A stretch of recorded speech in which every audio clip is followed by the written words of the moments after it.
major disagreements I have with his rebuttal.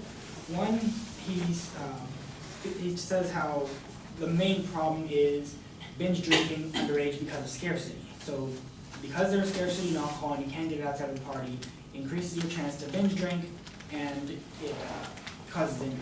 And while this is absolutely true, I would argue that it's the addiction and regular use that is the most dangerous part, not the binge drinking, because we have a lot of services and care set up that can help you if you get injured. And like I said, they have Uber and Lyft that can help you stay safe from drunk driving. However, what we don't have is proper medical care for those with chronic conditions such as cancer, brain damage, or liver cirrhosis. So those are much more detrimental than binge drinking, because with binge drinking you can get hurt one time, hopefully you don't die, and then you might learn your lesson, hopefully. But if you have an addiction to it, which addiction is, it says from the Psychology and Psychotherapy, the journal, addiction stemmed from regular use, and binge drinking of those 18 to 20 is less likely to cause addiction than going to the bar twice a week. And twice a week isn't all that often. A lot of adults do that, but they usually don't drink to excess, which the younger generation does, the younger people do.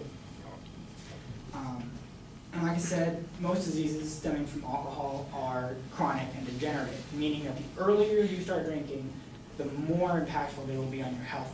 Not only will they increase your rate of getting the disease by the 3 years that you're starting earlier, but even more because the younger you are, exponentially the earlier the disease sets in, according to the American Psychology Association. In addition to that, out of all the assault cases that are on the Federal Bureau of Criminology, 50% of those assault cases involve alcohol consumption by either perpetrator, the victim, or both. And on Tyler's point about how if we reduce the drinking age, we'd also reduce the gambling age, throwing all individual responsibility on a person at one time is a mistake. This is why we already have these things separated. You can't rent a car until 25 because you can't be trusted until that age usually. That's what the companies will tell you. It's like, we can't trust you to rent this out and be safe.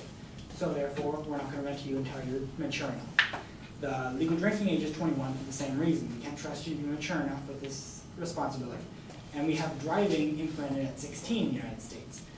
So we have already a gradual progression of increased responsibility that lets people become more accustomed to it, and a financial and legal responsibility at 18. So bringing down the drinking age to 18, increasing the burden of responsibility on an individual all at once, can lead to disastrous consequences like our student debt problem.